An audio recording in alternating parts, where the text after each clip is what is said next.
warahmatullahi wabarakatuh. Saya akan memaparkan presentasi dari mata kuliah pengantar psikoterapi.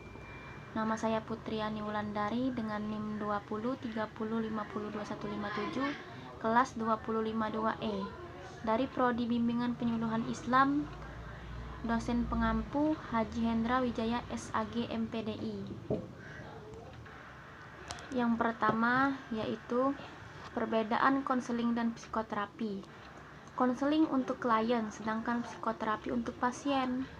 Konseling untuk gangguan yang kurang serius, sedangkan psikoterapi untuk gangguan serius. Konseling berhubungan dengan pencegahan, sedangkan terapi dengan pengobatan. Konseling berhubungan dengan non-medis, sedangkan terapi dengan medis. Konseling berhubungan dengan kesadaran, sedangkan psikoterapi dengan ketidaksadaran masa lalu. Pendekatan psikoterapi terhadap mental illness. Yang pertama yaitu psikoanalisis dan psikodinamik. Berfokus terhadap mengubah masalah perilaku, perasaan, dan pikiran dengan cara memahami akar masalah yang biasanya tersembunyi di pikiran bawah sadarnya untuk mendapat solusi. Behavior terapi berfokus dalam hukum pembelajaran. Perilaku seseorang akan dipengaruhi proses pembelajaran seumur hidup. Tokohnya adalah Ivan Pavlov yang menemukan teknik classical conditioning associative learning. Inti dari pendekatan behavior terapi adalah manusia bertindak secara otomatis karena membentuk asosiasi atau hubungan sebab akibat atau aksi reaksi. Kemudian kognitif terapi, penyebab disfungsi pikiran dan menyebabkan disfungsi perilaku. Tokohnya Albert Ellis dan Aaron Beck. Tujuan utama pendekatan kognitif adalah mengubah pola pikir dengan cara meningkatkan kesadaran dalam pola pikir rasional. Metode psikoterapi yang termasuk dalam pendekatan kognitif adalah kolaboratif, empiris, with discovery.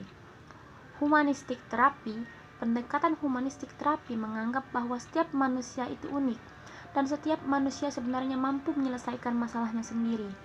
Setiap manusia dengan keunikannya bebas menentukan pilihan hidupnya sendiri. Oleh karena itu, dalam terapi humanistik, seorang psikoterapi berperan sebagai fasilitator perubahan saja, bukan mengarahkan perubahan. Integratif terapi. Apabila seseorang klien mengalami komplikasi gangguan psikologis yang namanya tidak cukup bila ditangani dengan satu metode psikoterapi saja. Kemudian ada bentuk-bentuk terapi.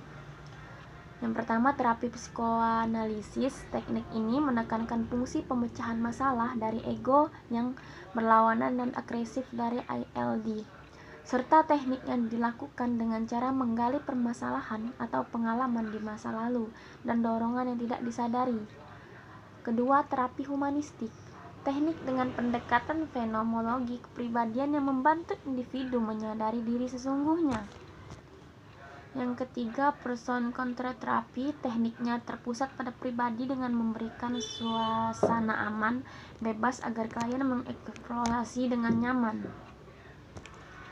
Logoterapi atau Frank, bentuk penyembuhan melalui penemuan makna dan pengembangan makna hidup, lebih dikenal dengan terapi Krugman.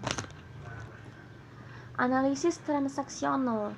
Teknik analisis transaksional dilakukan bahwa setiap transaksi dianalisis, klien nampaknya menggelakkan tanggung jawab yang diarahkan untuk mau menerima tanggung jawab pada dirinya sehingga klien dapat menyeimbangkan egonya, serta melakukan introspeksi terhadap games yang dijalaninya. Rational emotive terapi. Tekniknya dengan melakukan disputing intervention atau meragukan atau membantah terhadap keyakinan dan pemikiran yang tidak rasional agar berubah pada keyakinan, pemikiran, dan falsafah rasional yang baru sehingga lahir perangkat perasaan yang baru. Dengan demikian, kita tidak akan merasa tertekan, melainkan kita akan merasakan segala sesuatu sesuai dengan situasi yang ada. Terapi perilaku atau behavior therapy, teknik ini menggunakan prinsip belajar untuk memodifikasi perilaku individu. Dan yang terakhir adalah terapi kelompok dan terapi keluarga.